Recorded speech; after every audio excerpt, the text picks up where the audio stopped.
Y si te dijera que hay criaturas diminutas que no solo existen en lo físico, sino que operan como herramientas del enemigo para espiar tu alma. En Apocalipsis 12:9 leemos: y fue lanzado fuera el gran dragón, la serpiente antigua, el cual engaña al mundo entero. Este versículo no solo revela la astucia de Satanás, sino que también deja entrever los métodos ocultos que usa para vigilar y manipular. Hoy exploraremos cómo ciertos insectos, aparentemente inofensivos, pueden ser usados espiritualmente como instrumentos de vigilancia satánica. Te mostraremos cómo identificarlos, cuál es su simbolismo bíblico y qué representa cada uno en tu vida espiritual. Prepárate para ver con ojos espirituales lo que antes parecía invisible. ¿Estás listo para entender lo que Dios quiere revelarte y protegerte de las trampas que el enemigo ha tejido a tu alrededor? Desde el principio de los tiempos, lo invisible ha gobernado sobre lo visible. Lo que nuestros ojos no alcanzan a ver es muchas veces más real y más activo que lo que sí percibimos. En el mundo espiritual nada es casualidad. Y tampoco lo es el uso que hace Satanás de ciertas manifestaciones físicas para esconder sus estrategias. Uno de los recursos más sutiles y persistentes que el enemigo ha adoptado son los insectos. Estas pequeñas criaturas que a menudo pasamos por alto han sido simbólicamente poderosas en la palabra de Dios. Y es precisamente por eso que el adversario ha encontrado en ellas un modelo perfecto para vigilar, invadir y oprimir. A lo largo de la Biblia, los insectos no aparecen como simples elementos naturales. Son portadores de juicio, advertencia, corrección divina. En el libro de Éxodo, Dios envía enjambres de moscas sobre Egipto como una de las plagas que caen sobre Faraón por endurecer su corazón. Y Jehová lo hizo así. Y vino gran cantidad de moscas a la casa de Faraón y a las casas de sus siervos y en todo el país de Egipto, y la tierra fue corrompida a causa de ellas. Éxodo 8:24. El propósito de esa invasión no era biológico, era espiritual. Las moscas no eran simplemente molestia, eran símbolo de descomposición moral, de juicio, de advertencia. Dios las usó para despertar el arrepentimiento, pero el corazón de Faraón permaneció obstinado. Ahora bien, si Dios usó insectos para alertar, disciplinar y manifestar su autoridad, no es lógico pensar que Satanás, imitador y distorsionador de todo lo que Dios hace, utilice también estos símbolos como parte de sus armas de ataque. El enemigo no crea nada nuevo. Lo que hace es pervertir lo que ya ha sido establecido por el Creador. Donde Dios coloca un símbolo de corrección, Satanás instala una herramienta de opresión. Donde Dios pone una señal de advertencia, el diablo introduce una trampa invisible. Por eso muchos creyentes no comprenden por qué ciertos patrones se repiten en su vida espiritual. ¿Por qué a pesar de orar siguen sintiendo la misma inquietud, el mismo ruido mental, la misma opresión que aparece sin razón? No se trata de simple cansancio. No siempre es ansiedad común. En muchos casos son síntomas de una vigilancia espiritual que se ha instalado como un enjambre, silenciosa pero constante. Así como una mosca no te hiere físicamente, pero puede volverse insoportable al revolotear cerca de tu oído, de la misma manera el enemigo utiliza sus propias moscas espirituales para perturbar tu paz y estudiar tus reacciones. Él no se muestra con cuernos y tridente. Se disfraza de susurros, de molestias, de pensamientos repetitivos, de interrupciones que parecen pequeñas pero que juntas forman un patrón de vigilancia espiritual. Hay quienes se preguntan por qué justo antes de tomar decisiones importantes experimentan una confusión anormal. ¿Por qué justo cuando se acercan más a Dios surgen distracciones, conflictos sin sentido que ambos en esa onda la sensación extraña de que algo los observa. No es paranoia, es guerra espiritual. En Eclesiastés 10:1 leemos: las moscas muertas hacen heder y dar mal olor al perfume del perfumista. Así una pequeña locura al que es estimado como sabio y honorable. Este versículo revela algo profundo. Lo pequeño puede arruinar lo precioso. Una simple mosca, cuando entra en contacto con el perfume, contamina lo sagrado. Eso es exactamente lo que hace el enemigo con sus estrategias de insectos espirituales.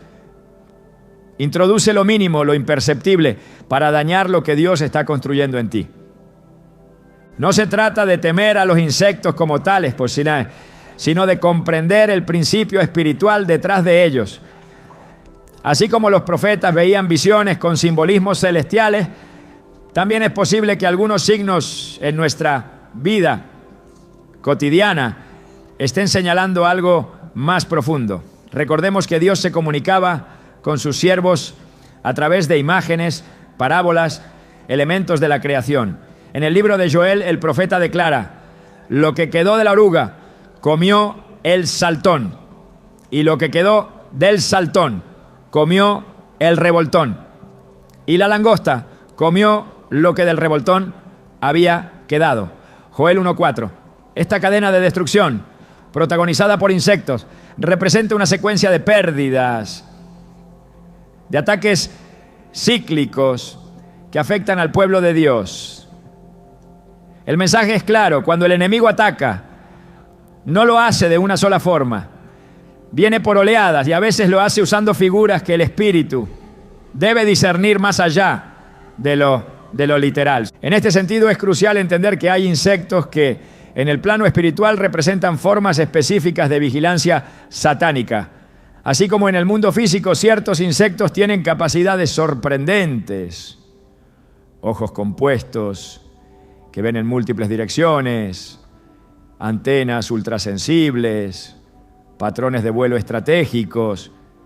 En el plano invisible, estas características se traducen en observadores demoníacos asignados para registrar, imitar, interrumpir o debilitar nuestras vidas. No es casualidad que en Marcos 3:22 los escribas acusaran a Jesús diciendo: tiene a Beelzebú y por el príncipe de los demonios echa fuera a los demonios. El nombre Beelzebú significa literalmente señor de las moscas. ¿Por qué esa asociación? Porque desde la antigüedad se entendía que el mal se manifestaba también como una invasión persistente, un zumbido demoníaco, una vigilancia que produce caos y enfermedad. Llamar a Satanás el señor de las moscas no era un simple insulto, era una revelación espiritual de su naturaleza invasiva y contaminante. Y aún hoy esa operación continúa. Satanás no ha cambiado sus métodos, solo los disfraza. Una persona puede estar bajo vigilancia espiritual sin siquiera darse cuenta. Puede sentir una mirada sobre ella que no proviene de otros seres humanos, sino de agentes invisibles, asignados específicamente para observar sus debilidades, buscar sus reacciones, registrar sus hábitos. Y cuando ese patrón se establece, el enemigo espera el momento justo para atacar. No lo hace siempre de inmediato. Observa, analiza, compara, y cuando tu fe flaquea o tu oración disminuye, lanza el aguijón. Esta primera etapa del ataque no es agresiva, es sigilosa. Así como un insecto entra por una rendija, se instala en un rincón y permanece oculto, de igual forma operan los espíritus de vigilancia. No aparecen de forma escandalosa, se esconden en la rutina, en las heridas emocionales no sanadas, en los vacíos espirituales que no hemos llenado con oración. Y cuando ya están dentro, comienzan a minar la paz, generan una inquietud que no puedes explicar. Hacen que cosas pequeñas se conviertan en conflictos gigantes, alteran la atmósfera de tu casa, tu concentración al orar, tu descanso al dormir. si no se los detecta a tiempo, terminan construyendo nidos espirituales, desde los cuales comienzan a influir más directamente en tus decisiones y emociones. Por eso es vital discernir que no toda distracción, no todo cansancio, no todo pensamiento repetitivo es simplemente mental o emocional. Hay ocasiones en que son señales claras de que hay algo observándote, algo que no proviene de Dios. Recuerda que el enemigo se disfraza como ángel de luz y también puede presentarse como ideas lógicas, razonamientos aparentemente inocentes que en realidad están guiados por una vigilancia oscura que busca apartarte del plan divino. Sin embargo, esta verdad no debe llevarnos al temor, sino a la revelación. Porque así como Dios permitió que Job fuera probado, pero nunca desprotegido, también nosotros podemos atravesar periodos donde el enemigo intente observarnos, pero no logrará destruirnos si permanecemos en obediencia y consagración. Job 1:7 nos ofrece una escena reveladora. Y Jehová dijo a Satanás, ¿de dónde vienes? Respondiendo Satanás a Jehová, dijo, de rodear la tierra y de andar por ella. El diablo ronda, observa, vigila, pero solo actúa cuando se le abre la puerta. Y esa puerta muchas veces no es abierta conscientemente. Se abre con el descuido, con la falta de oración, con la vida carente de vigilancia espiritual. Lo que muchos no saben es que uno de los mecanismos más usados por estos insectos espirituales es el de la repetición. Así como un mosquito puede insistir una y otra vez, noche tras noche, en posarse sobre ti sin rendirse, el enemigo utiliza tácticas persistentes para desgastar tu mente y tu ánimo. Y cuando uno está espiritualmente agotado, baja la guardia. Por eso Jesús dijo en Mateo 26:41, velad y orad para que no entréis en tentación. El espíritu a la verdad está dispuesto, pero la carne es débil.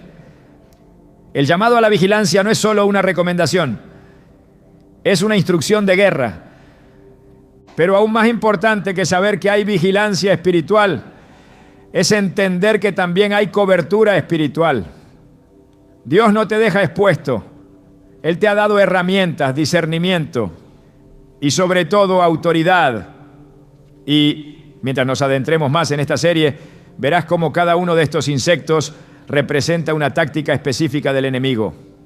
Pero también descubrirás que por cada táctica hay una promesa, por cada ataque hay una salida, y por cada espíritu de vigilancia hay una protección divina que se activa cuando tú decides caminar en santidad y discernimiento. Hasta aquí hemos abierto la puerta al entendimiento de un tema que ha sido ignorado por muchos. La vigilancia espiritual del enemigo no es un mito, es una realidad. Pero también lo es el poder de Dios, que puede limpiarte, cubrirte y fortalecerte. En las siguientes partes profundizaremos más en cómo operan estos agentes y cómo enfrentarlos. Pero lo primero que debes saber es esto. Si te has sentido observado, confundido o espiritualmente drenado, no estás loco. Estás en medio de una guerra invisible. Y Dios quiere darte los ojos del Espíritu para que veas más allá del ruido, más allá del zumbido, más allá de lo que parece normal. Porque solo quien ve claramente puede actuar con autoridad. Y tú fuiste llamado a caminar en libertad, no bajo el acecho del enemigo. El rechazo no es simplemente una emoción, es una experiencia espiritual que tiene la capacidad de alterar la percepción de uno mismo y la dirección de la vida. No es un accidente que aparezca en momentos decisivos, ni es casual que se repita justo cuando parece que uno está por dar un paso de crecimiento. El enemigo entiende que el rechazo es una de las herramientas más eficaces para frenar un llamado, destruir una identidad o sembrar una herida que impida avanzar. Sin embargo, la palabra de Dios revela que aquello que fue usado para humillar puede transformarse en la base de un propósito más alto, y que el deseo de Dios es que cada herida se convierta en plataforma, no en cadena. Desde el principio de la historia bíblica vemos cómo el rechazo aparece como una constante en la vida de los escogidos. No es una señal de inutilidad, sino una evidencia del llamado. José fue rechazado por sus propios hermanos, no por ser que era, no por lo que soy, sino por lo que representaba. Su túnica, su visión, su favor con el Padre eran suficientes para que el corazón de sus hermanos se volviera en su contra. Génesis 37:4 lo dice con claridad. Y viendo sus hermanos que su padre lo amaba más que a todos sus hermanos, le aborrecían y no podían hablarle pacíficamente. Este rechazo no fue una señal de que José estaba en el camino incorrecto, sino precisamente lo contrario. Lo que provocó rechazo fue el reflejo del propósito que portaba. Esto revela un principio espiritual profundo. El rechazo no siempre es resultado de errores, sino de la presencia del favor de Dios. El rechazo puede ser una reacción espiritual contra una gracia que aún no ha florecido por completo. Es un reflejo del espíritu de envidia que percibe lo que Dios está gestando en silencio. Y aunque en lo natural se traduce como abandono, burla o desprecio, en lo espiritual es una alarma que indica que hay algo en ti que representa una amenaza para el sistema del enemigo. Pero el rechazo no se queda en un evento, tiene una voz, habla, acusa, se repite, se convierte en una narrativa que intenta instalarse como identidad. Esa es su estrategia más peligrosa. El rechazo busca que te definas por lo que otros no supieron valorar. Quiere convencerte de que fuiste hecho para ser evitado, ignorado, humillado. Y si esa semilla entra en el corazón, comienza a distorsionar cada relación, cada oportunidad, cada paso. Por eso es que la enseñanza bíblica es tan clara. No se trata solo de resistir el rechazo, sino de transformarlo. El objetivo no es ignorar la herida, sino redimirla. Isaías 53 describe a Jesús como alguien que también fue rechazado, despreciado y desechado entre los hombres, varón de dolores, experimentado en quebranto, y como que escondimos de él el rostro. Fue menospreciado y no lo estimamos. Isaías 53:3. Jesús no fue rechazado por falta de valor, sino por la grandeza que portaba. Su pureza fue incomprendida, su autoridad fue confrontada, su entrega fue burlada. Pero en lugar de permitir que ese rechazo definiera su destino, lo utilizó como parte de la redención. Su rechazo fue la puerta que abrió el deseo eterno de Dios de acercarse a la humanidad. Lo que otros despreciaron, Dios lo convirtió en puente de salvación. Este patrón se repite una y otra vez. El rechazo del mundo no es una señal de carencia, sino una evidencia de que no se pertenece a su sistema. Juan 15:19 declara: si fuerais del mundo, el mundo amaría lo suyo, pero porque no sois del mundo, antes yo os elegí del mundo. Por eso el mundo os aborrece. Esta afirmación cambia completamente la perspectiva. El rechazo deja de ser una ofensa personal y se revela como un conflicto espiritual. No eres rechazado por accidente. Eres rechazado porque fuiste separado. No eres despreciado porque no vales, sino porque hay una marca espiritual que incomoda al sistema de las tinieblas. Ahora bien, el propósito de Dios no es simplemente consolar al rechazado, es transformarlo en deseado. Esa es la verdadera enseñanza bíblica. No solo sobrellevar el desprecio, sino convertirlo en evidencia de una elección divina. La historia de David es una muestra poderosa de este principio. Cuando el profeta Samuel llega a la casa de Isaí para ungir al nuevo rey, David ni siquiera es invitado a la ceremonia. Su propio padre no lo consideró digno de estar entre los candidatos. Sin embargo, Dios lo vio. Y cuando Samuel pregunta si hay otro hijo, Isaí responde casi con indiferencia: queda aún el menor que apacienta las ovejas. 1 Samuel 16:11.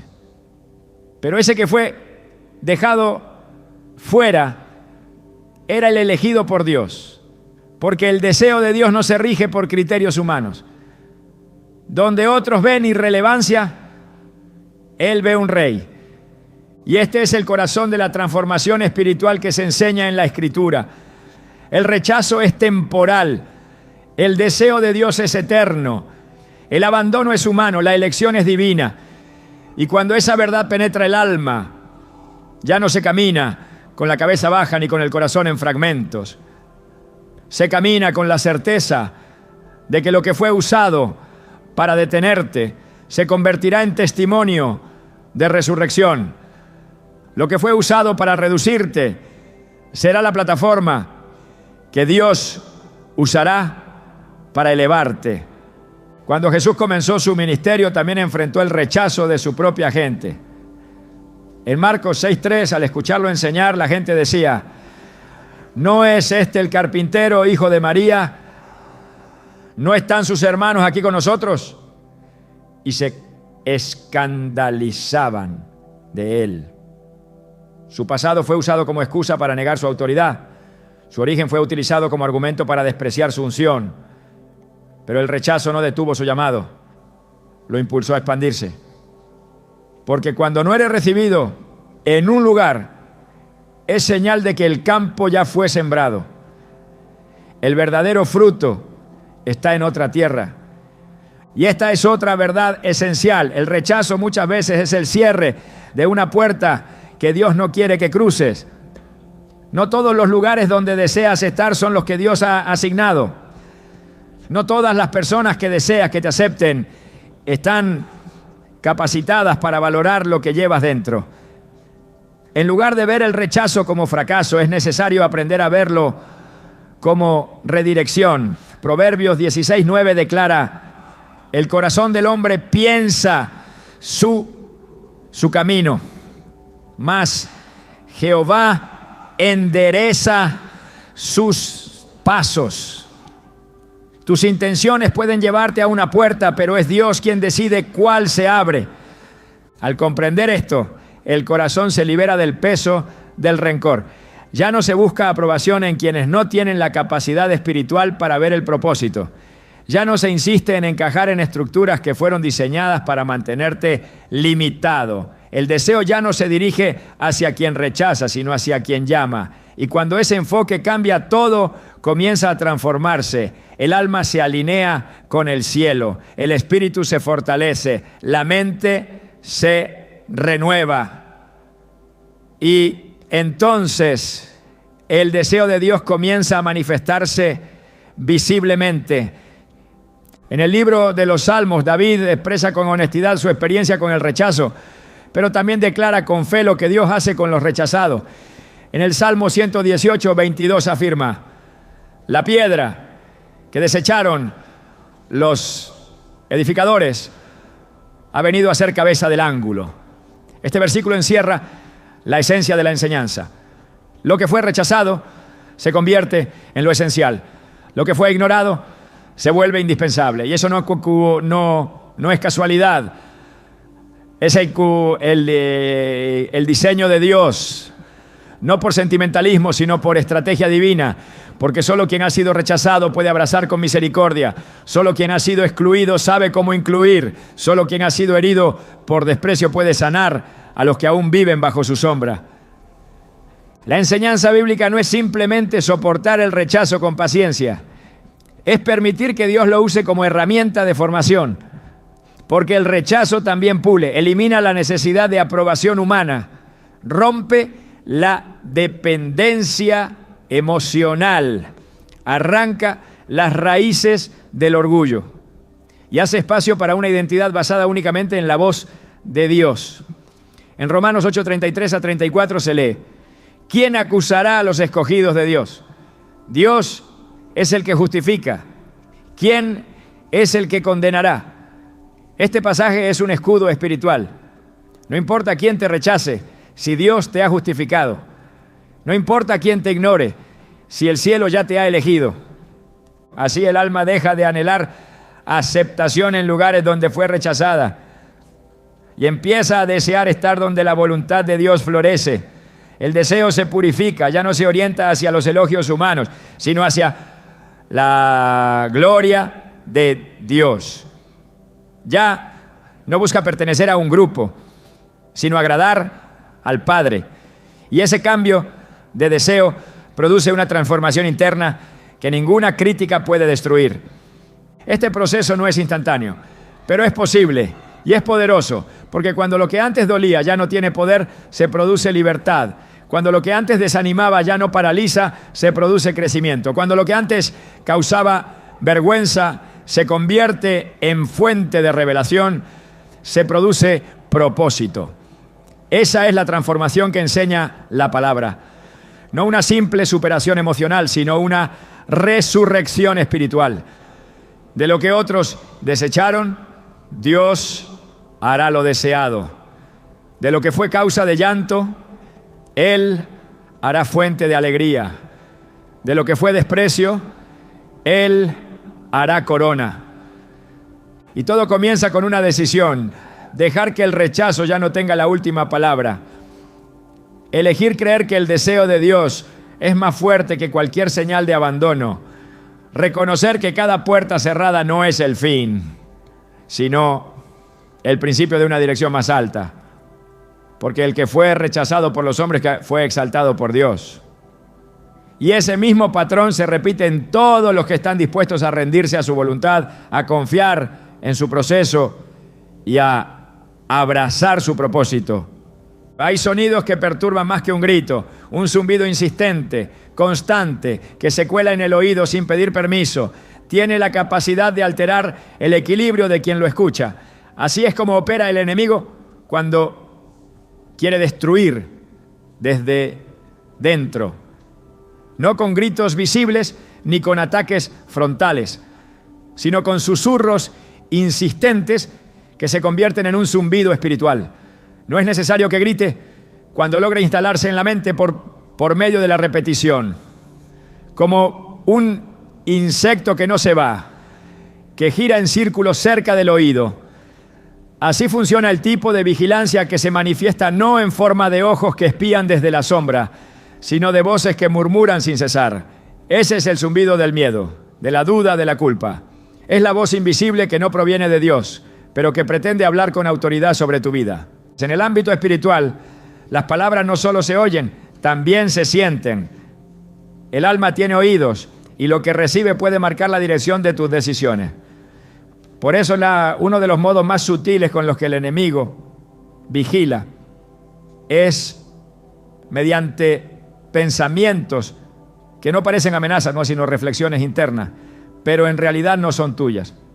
Son intrusiones, imágenes, frases, ideas que aparecen sin haber sido buscadas, sensaciones que se instalan sin origen claro. No se trata de una imaginación activa, sino de una estrategia invisible. Y si se les permite permanecer, se convierten en el centro de atención, como una mosca que gira una y otra vez sobre el mismo punto. Esa voz insiste hasta que transforma un pensamiento pasajero en una convicción paralizante. La culpa es una de las armas favoritas de esta vigilancia satánica.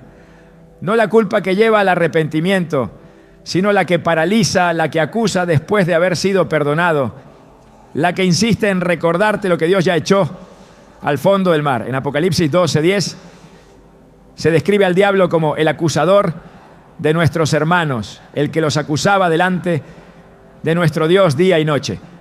No cesa, no duerme, no interrumpe su vigilancia. Sabe que si logra que su zumbido resuene más que la voz del Espíritu, el creyente comenzará a caminar con peso, a orar con duda, a servir con temor. Esa es su intención. No destruir de un golpe, sino debilitar por desgaste. Convertir el corazón en terreno inseguro, donde cada paso esté contaminado por la incertidumbre de si realmente Dios está contigo. Pero la Escritura no guarda silencio ante esta forma de ataque. Isaías 54:17 declara con firmeza: ninguna arma forjada contra ti prosperará, y condenarás toda lengua que se levante contra ti en juicio. Aquí no solo se habla de armas físicas.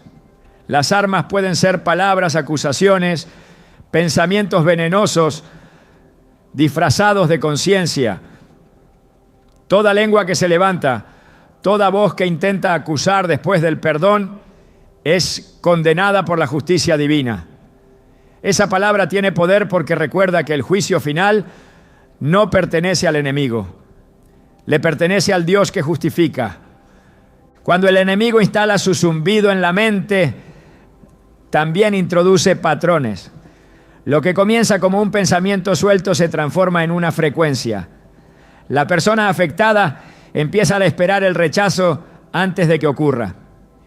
Interpreta los silencios como señales de abandono. Confunde corrección con condena. El enemigo no necesita estar presente físicamente para operar. Basta con que una idea suya haya sido sembrada en la mente de alguien para que esa persona comience a vigilarse a sí misma desde los parámetros del miedo y no de la gracia. Así se crea una vigilancia interna donde ya no hace falta un demonio observador, porque la mente ha sido programada para la autoacusación. Este método es tan eficiente porque la voz del enemigo imita el tono de la razón. No aparece como una amenaza, sino como una evaluación. Te hace pensar que estás siendo objetivo contigo mismo, cuando en realidad estás repitiendo su mentira. En 2 Corintios 10:5, el apóstol Pablo exhorta a derribar argumentos y toda altivez que se levanta contra el conocimiento de Dios y llevar cautivo todo pensamiento a la obediencia a Cristo. La mente es un campo de batalla y cada pensamiento que no se somete a la verdad bíblica puede convertirse en un agente del enemigo. No importa si parece justo o lógico, si no edifica, si no se alinea con la palabra, si no conduce a la paz que sobrepasa el entendimiento, no viene de Dios. El enemigo no puede controlar tu mente, pero sí intenta instalarse en ella, como un mosquito que no entra por la puerta principal, sino por una rendija apenas visible. No busca el enfrentamiento, sino la distracción.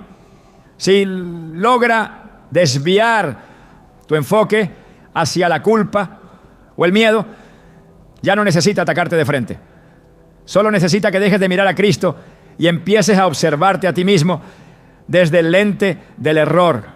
Y esa es una de las formas más eficaces de vigilancia espiritual, el autoenfoque. Cuando tu atención está fija en ti mismo, ya no ves la obra que Dios está haciendo. Y cuando pierdes de vista su gracia, caes en el terreno fértil para la manipulación del enemigo. El Salmo 32:5 nos recuerda el poder del perdón auténtico. Mi pecado te declaré y no encubrí mi iniquidad. Dije, confesaré mis transgresiones a Jehová, y tú perdonaste la maldad de mi pecado. Cuando el perdón es verdadero, la culpa no tiene más autoridad. Pero si la voz del enemigo logra reactivar el peso del pasado, entonces el alma comienza a vivir como si no hubiera sido liberada. Y ese es su objetivo: hacerte vivir como esclavo después de haber sido redimido.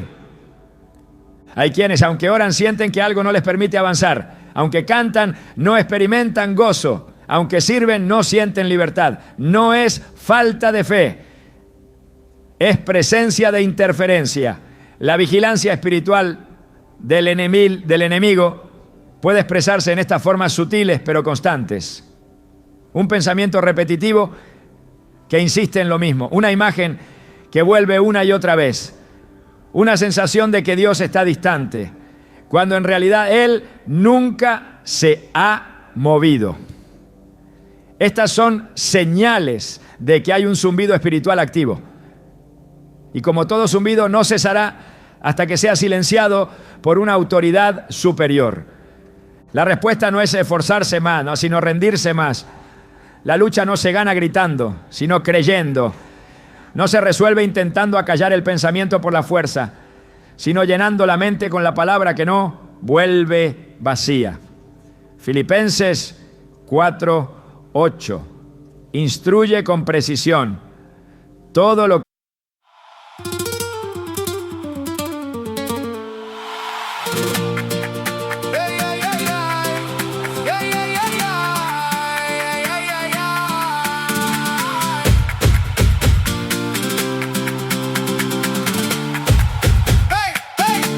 Walked in with that red shoe glow, tapped the floor like you knew the show.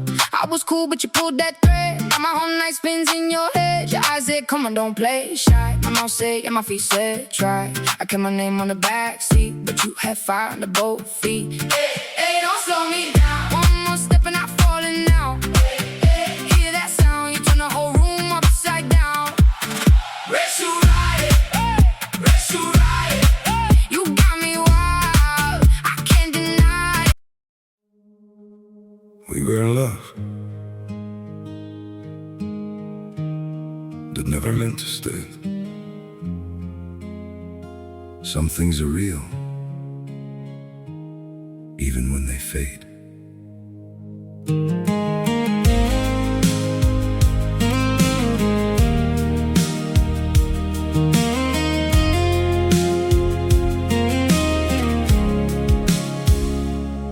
I used to think if we kept holding on, we could bend the truth somehow. But love can't fight what's pulling us apart, and it's breaking us down now.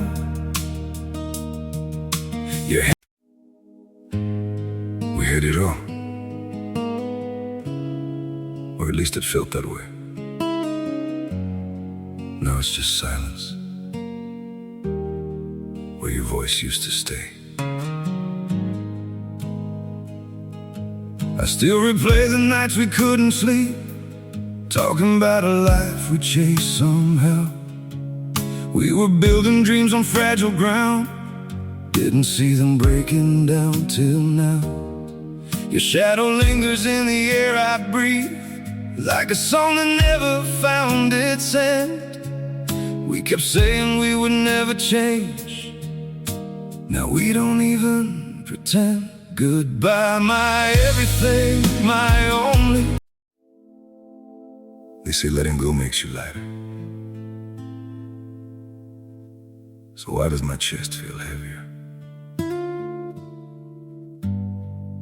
every time I try to forget you? I packed away the pictures on the shelf, but somehow you're still everywhere. In every quiet moment I can't escape, you're the echo hanging in the air. I told myself this was the right thing, that love shouldn't feel this hard. But walking away from what we built feels like tearing out apart. We say goodbye just to let go.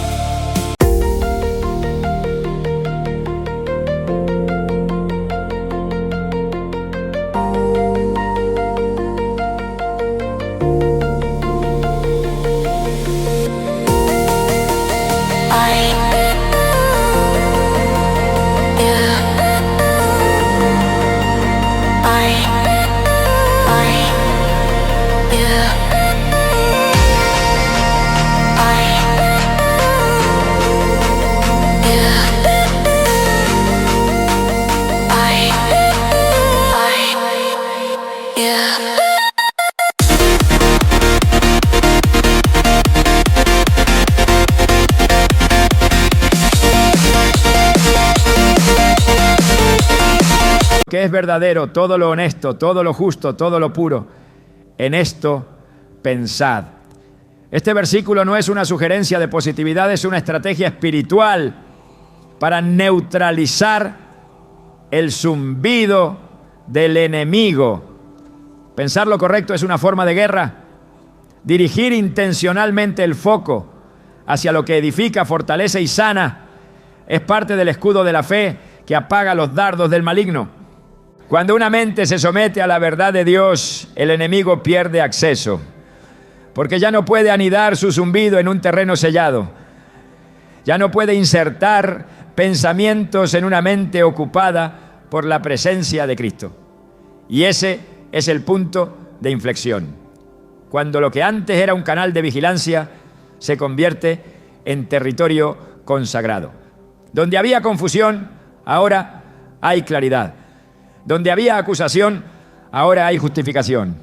Donde antes la mente era una habitación abierta, ahora es un altar. El enemigo no deja de intentarlo, pero quien ha entendido esta dimensión ya no cede. El discernimiento crece.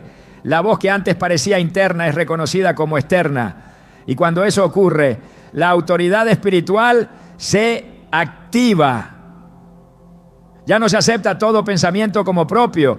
Ya no se permite que el pasado tenga voz en el presente.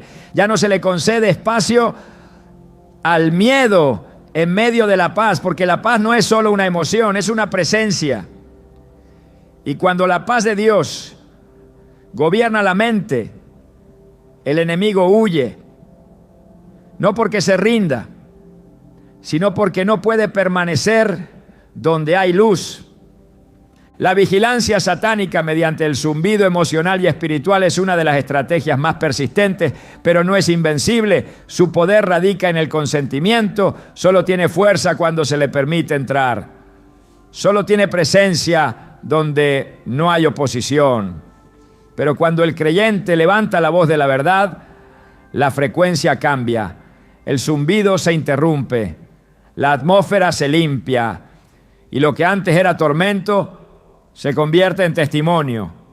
Así, la mente se convierte en instrumento de revelación, no de confusión. La voz interior se alinea con la del espíritu, no con la del acusador. Y el alma vuelve a encontrar descanso. Porque el verdadero descanso no está en la ausencia de conflicto, sino en la presencia de certeza. Y esa certeza viene de saber que ninguna voz ajena puede opacar la voz del pastor. Jesús dijo en Juan 10:27, mis ovejas oyen mi voz y yo las conozco y me siguen. Esa promesa es una declaración de cobertura. No importa cuántos zumbidos intenten interferir. La voz del Señor siempre será más clara para el corazón que decide seguirlo. Hay lugares que no necesitan palabras para hablar. Basta entrar en ellos y el ambiente revela lo que sucede en lo invisible. Se siente la pesadez. El aire está cargado. La mente se dispersa y el corazón se inquieta sin una razón concreta.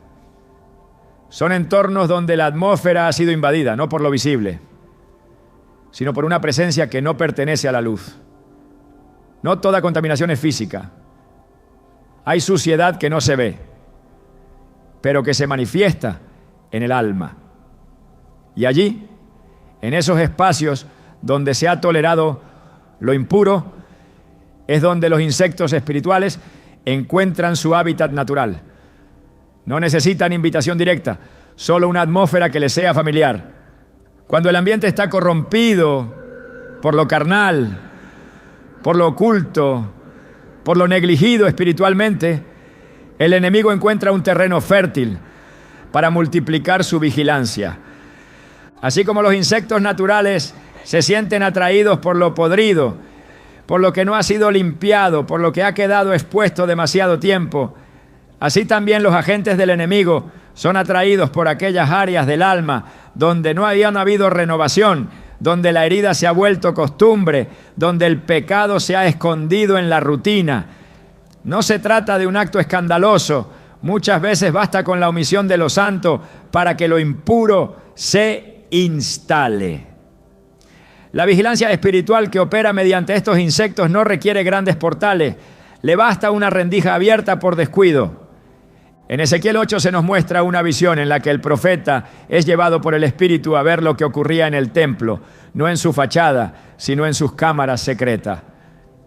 Allí en los lugares ocultos, los ancianos de Israel ofrecían culto a imágenes detestables, creyendo que nadie los veía. Pero el Señor le dice al profeta: ¿has visto, hijo de hombre, lo que hacen en oculto los ancianos de la casa de Israel, cada uno en sus cámaras pintadas? Porque dicen: no nos ve Jehová. Jehová ha abandonado la tierra. Ezequiel 8:12. Este pasaje expone el corazón de esta parte del conflicto. Hay espacios interiores, personales, familiares, incluso espirituales, donde se permite que lo profano coexista con lo sagrado. Y en ese terreno nace la vigilancia demoníaca. Satanás no necesita permiso cuando hay suciedad que no se ha limpiado. Lo que no se purifica se pudre. Y lo que se pudre atrae. Por eso es que en muchas vidas el enemigo no necesita atacar con fuerza. Solo necesita que no se remuevan ciertas cosas. Que se mantenga la conversación sin confrontación. Que se permita la música sin discernimiento, que se tolere la compañía que diluye la consagración. Cada uno de esos elementos contribuye a un ambiente que favorece la presencia de los insectos espirituales. No son figuras simbólicas, son entidades reales, asignadas para observar, para oprimir, para minar la resistencia desde adentro. El problema no siempre está en lo externo, a veces el nido está dentro. Como cuando en una casa limpia se descubre que detrás de una pared o en una grieta hay una colonia de insectos anidando en lo oculto. Lo mismo ocurre espiritualmente. La apariencia puede ser ordenada, pero el interior puede estar contaminado. Por eso el Señor confrontó a los fariseos diciendo: por fuera, a la verdad, os mostráis justos a los hombres, pero por dentro estáis llenos de hipocresía e iniquidad. Mateo 23:28. El problema no era lo que se veía, sino lo que no se quería exponer. Y es en ese tipo de ambientes interiores, donde la apariencia reemplaza la verdad, que los insectos del enemigo se reproducen sin resistencia. En muchos hogares reina el desorden espiritual, porque se ha confundido tolerancia con gracia. No todo lo que se permite proviene del amor. Hay cosas que necesitan ser confrontadas, expulsadas, renunciadas. No basta con orar una vez. La limpieza espiritual es constante porque el enemigo es persistente. Le basta una grieta emocional no resuelta, una conversación mal cerrada, una herida antigua sin sanar para convertirla en entrada. Y una vez dentro, no solo observa, contamina, modifica la atmósfera. La oración se vuelve difícil. La Biblia pesa. El silencio ya no es paz, sino incomodidad. Lo espiritual se convierte en una carga y allí comienza el ciclo. El lugar donde Dios debería habitar se transforma en espacio donde los insectos espirituales actúan con libertad. El Salmo 101, 2-3 dice: entenderé el camino de la perfección, no pondré delante de mis ojos cosa injusta, aborrezco la obra de los que se desvían, ninguno de ellos se acercará a mí. Este salmo no es un poema de moralidad, es una declaración de limpieza espiritual. Un ambiente donde no se tolera lo injusto es un ambiente donde los insectos del enemigo no pueden establecerse, pero donde se relativiza lo malo, donde se justifica el error, donde se apaga la voz del Espíritu, allí comienza la invasión. Hay quienes viven ciclos interminables de confusión, no porque estén haciendo algo abiertamente malo, sino porque nunca han limpiado las raíces de ciertos ambientes. Relaciones que no glorifican, palabras que permanecen sin cancelarse, pactos antiguos no quebrados, objetos que transportan una atmósfera contraria. No es superstición, es discernimiento. No todo lo que se permite es inocente. Deuteronomio 7:26 lo advierte con fuerza. Y no traerás cosa abominable a tu casa. para que no seas anatema. Del todo la aborrecerás y la abominarás, porque es anatema. La casa representa también la vida interna. Lo que se tolera en lo secreto eventualmente contamina lo visible. El enemigo es paciente, no siempre se manifiesta de inmediato. Puede permanecer oculto, desarrollando su presencia lentamente, como un insecto que pone huevos donde nadie lo ve.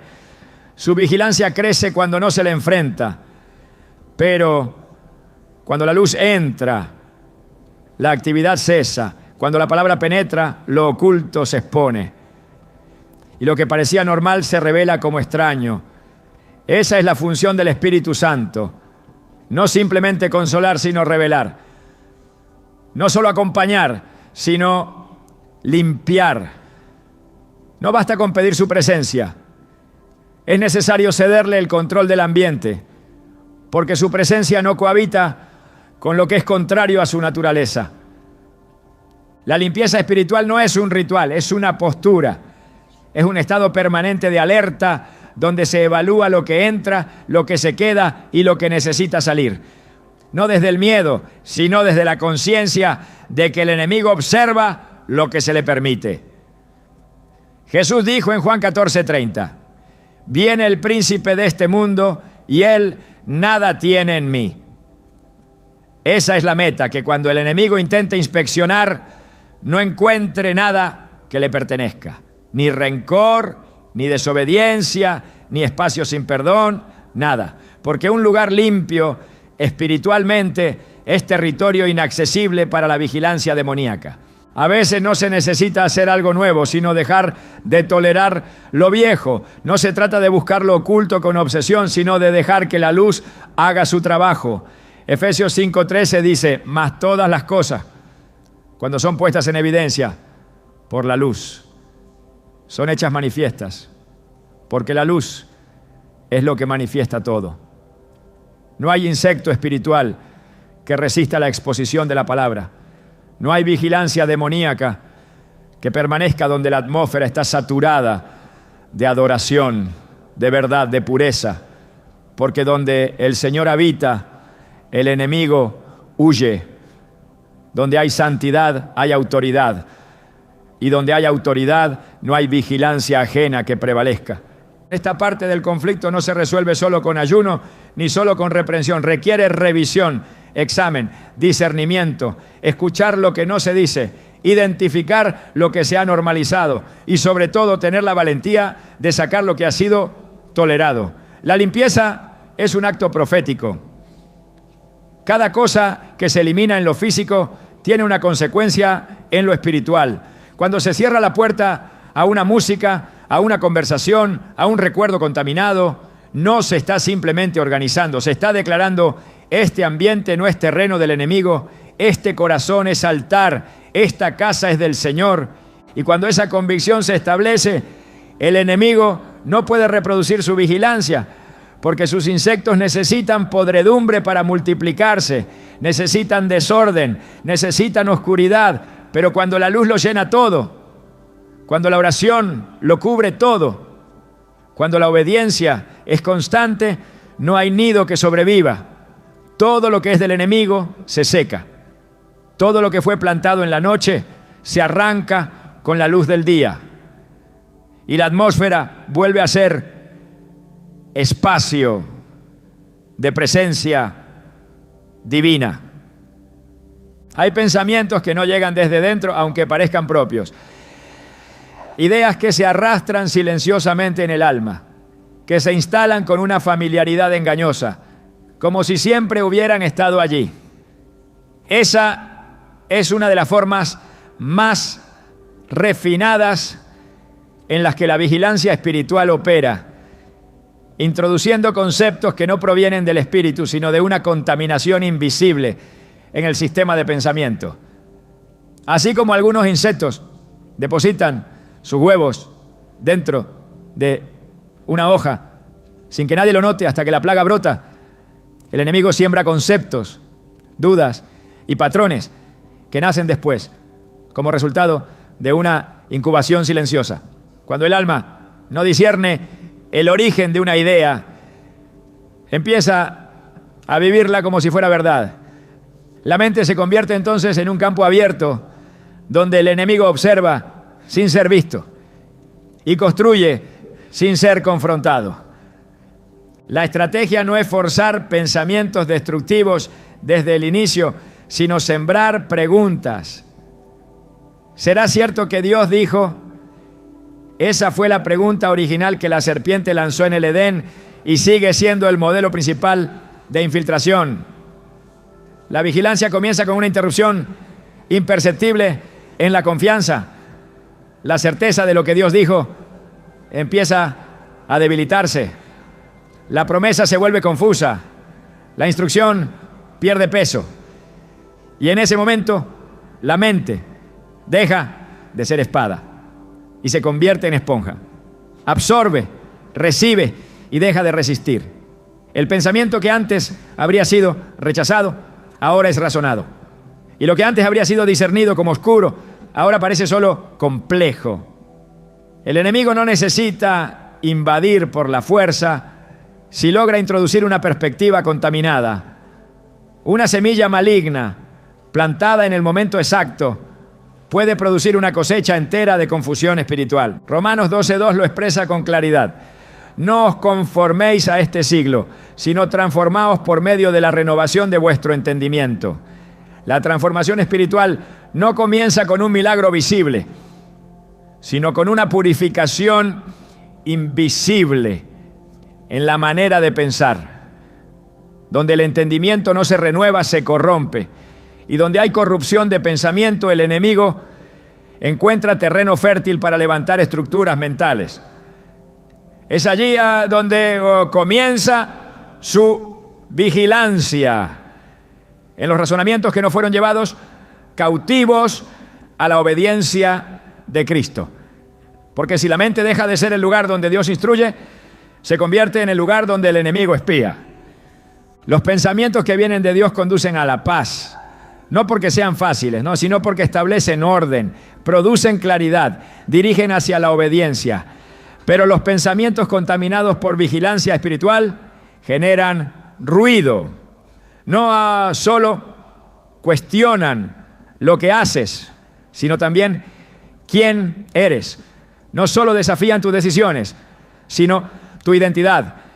De eso se trata esta forma de ataque. Instalar estructuras internas desde las cuales el enemigo puede monitorear y condicionar sin necesidad de presencia física. La vigilancia no es solo observar, es también inducir dudas, temores, decisiones mal dirigidas. Y todo esto ocurre en el lugar menos visible, la mente. Por eso Pablo fue tan enfático al decir en 2 Corintios 10:4-5 que las armas de nuestra milicia no son carnales, sino poderosas en Dios para la destrucción de fortalezas. No se refiere a fortalezas externas, sino internas. Pensamientos que se han fortalecido con el tiempo. Argumentos que se han convertido en estructuras. Voces que se han integrado tanto al discurso interior que ya no parecen ajenas, pero lo son. Y deben ser derribadas. No por lógica, sino por obediencia. La verdad de Dios no entra a discutir, entra a sustituir. No viene a negociar con las ideas oscuras, viene a expulsarlas. El enemigo sabe que si logra establecer una vigilancia efectiva en el pensamiento, puede desactivar la fe sin necesidad de un ataque frontal. Porque la fe no solo se opone al miedo, también al razonamiento carnal. Cuando lo que se cree empieza a ser evaluado por los estándares del mundo, la fe comienza a diluirse. Ya no se sostiene por la palabra, sino por la lógica. Y lo que es guiado por lógica, termina guiado por temor. Así se instala el control satánico sobre el pensamiento, reemplazando el espíritu por la razón, la obediencia por la conveniencia, la verdad por la duda, disfrazada de sabiduría.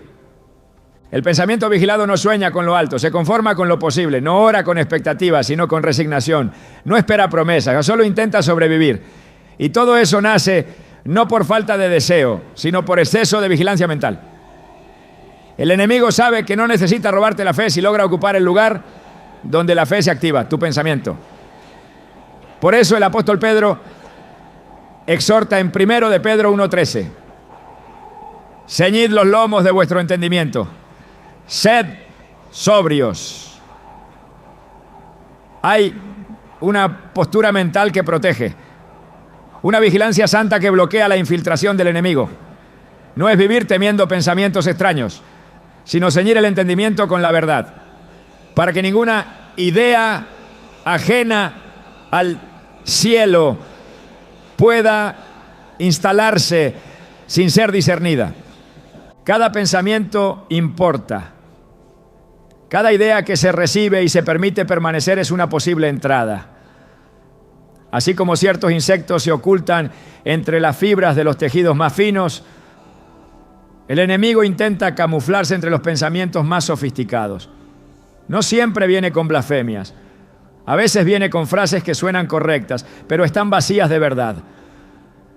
Ideas que apelan a la compasión, pero niegan la santidad. Razonamientos que parecen equilibrados, pero anulan la obediencia. Y si no se confrontan, se convierten en base para decisiones, en argumento para justificaciones, en cimientos de un pensamiento completamente vulnerable. La libertad comienza en el pensamiento, porque lo que no se piensa como libre jamás se vivirá como libre. Y si el enemigo logra mantener una idea de esclavitud, el cuerpo entero se moverá como esclavo. Aunque la boca cante libertad, la mente puede estar aún en Egipto. Y mientras eso sea así, la vigilancia espiritual se mantendrá activa. Solo cuando el pensamiento se sujeta a la voz de Dios, el alma se convierte en territorio cerrado para todo zumbido ajeno. La vigilancia no siempre se manifiesta con una presencia visible. A veces es una sensación persistente de que algo no está en orden, una inquietud que impide avanzar, una carga que no tiene forma pero sí peso. El enemigo no necesita espiar desde fuera cuando logra instalar vigilancia desde dentro. Pero hay una verdad que rompe ese ciclo. Quien ha sido sellado por el Espíritu Santo no está a merced de ninguna observación demoníaca. Hay una autoridad que no se aprende, se recibe. Una autoridad que no se obtiene por edad espiritual, sino por rendición. Y es esa autoridad la que desactiva la obra invisible del enemigo. Cuando Jesús envió a sus discípulos, no les dio una estructura externa ni una estrategia política. Les dio poder. En Lucas 10:19 declaró: He aquí os doy potestad de hollar serpientes y escorpiones y sobre toda fuerza del enemigo, y nada os dañará. La palabra usada aquí no es solo autoridad en un sentido abstracto, sino un poder delegado, una legalidad espiritual para caminar sobre lo que antes te limitaba. Los escorpiones y serpientes no son casualidad. Representan todo aquello que se arrastra, que acecha desde el suelo, que se oculta esperando una oportunidad para atacar. Son símbolos de esas formas bajas de operar que caracterizan al enemigo. Vigilancia silenciosa, ataque inesperado, manipulación desde lo oculto. Pero Jesús deja claro que esa potestad no es parcial, es total. Es sobre toda fuerza del enemigo. No hay insecto espiritual, figura demoníaca o vigilancia invisible que pueda prevalecer contra quien ha sido revestido de esa autoridad. El problema no está en que la autoridad no exista, sino en que muchos no caminan en ella. Saber que se tiene poder no es lo mismo que ejercerlo. La vigilancia satánica persiste donde la autoridad no se activa, donde el creyente se limita a resistir, pero no reprende, donde hay conocimiento bíblico, pero no convicción espiritual, donde se ora por protección, pero no se camina con dominio. Allí el enemigo encuentra espacio para mantenerse. Efesios 6:10-11 exhorta: fortaleceos en el Señor y en el poder de su fuerza, vestíos de toda la armadura de Dios, para que podáis estar firmes contra las acechanzas del diablo. Aquí se revela una clave profunda. La autoridad no opera en quien está en sí mismo, sino en quien está fortalecido en el Señor. No se trata de gritar más fuerte, sino de estar cubierto con la armadura espiritual que hace invisible la vigilancia enemiga. Cada pieza de esa armadura representa una posición espiritual. No es metáfora, es estrategia, porque el enemigo reconoce a quien está vestido de luz y retrocede ante quien sabe que su cobertura no es emocional, sino divina. Donde hay cobertura, no hay acceso. Donde hay santidad, no hay grieta. Y donde hay obediencia, hay respaldo. Satanás no huye del ruido, sino de la autoridad. Y esa autoridad no se hereda por pertenecer a una congregación, sino por tener comunión directa con el Cordero. Porque la verdadera vigilancia espiritual no viene del enemigo, sino del trono. Es el Padre quien cuida los caminos de los justos. Es Él quien vigila la entrada y la salida. Es Él quien rodea como muro de fuego a los que le temen. Salmo 34, 7 lo dice sin ambigüedad. El ángel de Jehová acampa alrededor de los que le temen y los defiende. Ese cerco no es figurativo, es real. Es una cobertura que impide que el enemigo haga permanencia. Puede intentar acercarse, puede observar desde lejos, pero no puede tocar donde hay adoración activa y obediencia constante. La presencia del Espíritu Santo en la vida de un creyente no es una emoción, es una autoridad legal. Donde el Espíritu habita, no hay espacio para la oscuridad. Pero cuando esa presencia se ignora, cuando se reemplaza por religiosidad vacía o por rutinas que no transforman, entonces la cobertura se debilita. El enemigo no penetra la luz, pero sí ronda donde hay sombra. Y las sombras aparecen donde la verdad ha sido diluida. Allí comienzan los murmullos, las dudas, las debilidades no confesadas. Y si no se cierran esas puertas, el insecto espiritual se aloja, no para atacar de inmediato, sino para observar, para medir, para esperar. El creyente que desea vivir sin ser observado por las tinieblas debe decidir vivir completamente expuesto ante la luz. No se puede servir a dos señores. No se puede reclamar autoridad sin rendición. La limpieza espiritual es la base de toda vigilancia cancelada. Y esa limpieza no ocurre por emoción ni por un acto único, sino por un estilo de vida rendido al gobierno del Espíritu. Solo quien está bajo autoridad puede ejercerla. Y solo quien está crucificado con Cristo puede impedir que los insectos del enemigo habiten en sus pensamientos, relaciones o decisiones. Hebreos 4:12 declara que la palabra de Dios es viva y eficaz y más cortante que toda espada de dos filos. Discierne los pensamientos y las intenciones del corazón. Es esa espada la que elimina lo que se esconde. Es esa voz la que rompe con toda forma de vigilancia oculta. Donde se predica la verdad sin diluir, el enemigo no resiste. Donde se vive en integridad, no hay acceso. Donde se respeta la santidad como estilo de vida y no como ideal religioso, no hay vigilancia que prospere, porque lo que está lleno de Dios no tiene espacio para otra voz. El enemigo intentará muchas formas, buscará grietas, medirá debilidades, repetirá patrones. Pero donde hay adoración verdadera no encuentra lugar. Donde la sangre del Cordero ha sido aplicada, no hay señal que lo invite. Y cuando el creyente camina sabiendo que su vida está escondida en Cristo, puede descansar. No porque no haya lucha, sino porque ya no hay acceso. Porque la vigilancia no termina por ignorancia, sino por confrontación.